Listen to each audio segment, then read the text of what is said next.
நம்ம இன்னைக்கு ரொம்ப டேஸ்டியான காரசாரமான மீன் குழம்பு எப்படி செய்யறதுன்னு பார்க்க போகிறோம். பிகினர்ஸ் கூட ரொம்ப சுலபமாக பண்ண முடியும். இதுக்கு ஸ்பெஷலாக மசாலா எதுவும் அரைக்க தேவையில்லை. ரொம்ப சுலபமாக சட்டுன்னு ரெடி பண்ணிடலாம். அதே மாதிரி இதே மெத்தடில் நீங்கள் எந்த மீன் வாங்கினாலும் செய்யலாம். டேஸ்ட் ரொம்பவே சூப்பராக இருக்கும். ஹாய் ஃப்ரெண்ட்ஸ், என் பேர் Abhi. Welcome to Indian recipes Tamil. வீடியோக்குள்ள போகிறதுக்கு முன்னாடி நம்ம சேனல் இந்தியன் ரெசிபீஸ் தமிழை சப்ஸ்கிரைப் பண்ணிக்கோங்க. கூட இருக்க பெல் சிம்லையும் கிளிக் பண்ணிக்கோங்க.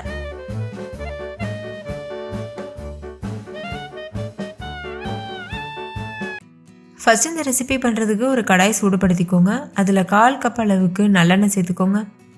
மீன் குழம்பு பொதுவாக நல்லெண்ணெயில் செய்யும்போது அது ரொம்பவே ருசியாக இருக்கும். நீங்கள் உங்களுக்கு விருப்பமான எண்ணெய் வேணாலும் யூஸ் பண்ணிக்கலாம். எண்ணெய் நல்லா காஞ்சதுக்கப்புறமா 1 டீஸ்பூன் அளவு கடுகு, கொஞ்சமாக உளுத்தம்பருப்பு சேர்த்துக்கோங்க. கடுகு பொரிஞ்சதுக்கப்புறமா 1/4 டீஸ்பூன் அளவுக்கு வெந்தயம் சேர்த்துக்கோங்க. கூடவே 1 டீஸ்பூன் சீரகம் சேர்த்துக்கோங்க. சீரகம் ஆப்ஷனல், உங்களுக்கு விருப்பம் இல்லைன்னா ஸ்கிப் பண்ணிடலாம். இது கூடவே 200 கிராம் அளவுக்கு சின்ன வெங்காயத்தை பொடியாக கட் பண்ணிவிட்டு சேர்த்துக்கோங்க. இந்த ரெசிப்பியில் கண்டிப்பாக சின்ன வெங்காயம் சேர்த்து பண்ணுங்கள், அப்போ தான் டேஸ்ட்டு சூப்பராக இருக்கும். லோ ஃப்ளேமில் வச்சுட்டு வெங்காயம் முழுமையாக வதங்குறது வரைக்கும் வதக்கிக்கோங்க. கொஞ்சமாக உப்பு சேர்த்து வதக்கிக்கோங்க. இது கூடவே 1 கைப்பிடி அளவு பூண்டு பற்கள் தோல் உரிச்சிட்டு இடிச்சிட்டு சேர்த்துக்கோங்க. நீங்கள் பொடியாக கட் பண்ணிவிட்டு கூட சேர்த்துக்கலாம். சேர்த்து நல்லா மிக்ஸ் பண்ணிடுங்க. பூண்டோட பச்சை வாசனை போகிற வரைக்கும் நல்லா கலந்துக்கோங்க. இது கூடவே 1 கொத்து கருவேப்பிலை சேர்த்துக்கோங்க. சேர்த்துட்டு இதையும் நல்லா கலந்துருங்க. ஸ்டவ் லோ ஃப்ளேம்லேயே இருக்கட்டும். வெங்காயம் ஓரளவுக்கு வதங்கினதுக்கப்புறமா இது கூட 2 பச்சை மிளகாய் நீள்வாக்கில் கட் பண்ணிவிட்டு சேர்த்துக்கோங்க. சேர்த்துட்டு இதையும் நல்லா கலந்துருங்க. இது கூடவே 3 மீடியம் சைஸ் அளவு தக்காளியை ஃபைன் பேஸ்ட்டாக அரைச்சிட்டு சேர்த்துக்கோங்க. சேர்த்துட்டு இதையும் நல்லா கலந்துருங்க. தக்காளி பெரிய சைஸாக இருந்ததுன்னா 2 தக்காளி சேர்த்தா போதும். இப்போ தக்காளியோட பச்சை வாசனை போகிற வரைக்கும் நல்லா வேக வச்சுக்கோங்க. தக்காளியோட பச்சை வாசனை போனதுக்கப்புறமா 3 டீஸ்பூன் அளவுக்கு மிளகாத்தூள் சேர்த்துக்கோங்க. இது தனி மிளகாத்தூள். மிளகாத்தூள் மல்லித்தூள்லாம் வீட்டிலேயே எப்படி அரைக்கிறதுன்னு நான் வீடியோ அப்லோட் பண்ணியிருக்கேன். அது செக் பண்ணி பாருங்கள், உங்களுக்கு ரொம்ப யூஸ்ஃபுல்லாக இருக்கும்.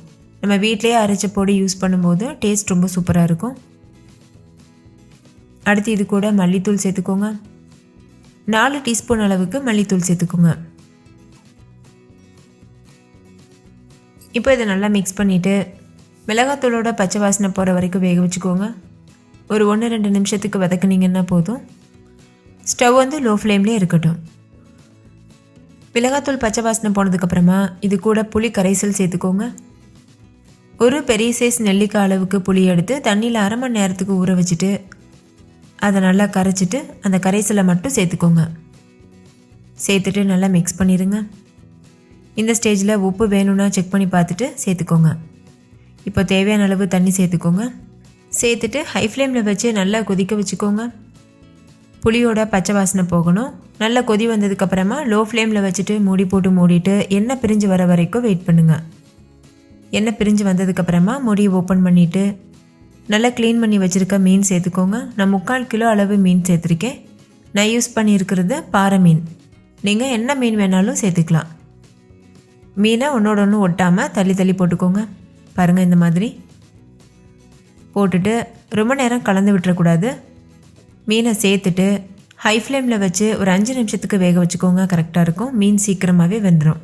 சிக்கன் மட்டன் மாதிரி மீன் வேகிறதுக்கு டைம் எடுக்காது. கரண்டி போட்டு ரொம்ப கலக்கக்கூடாது. கலந்தோன்னா மீன் உடையிறதுக்கு வாய்ப்பு இருக்குது.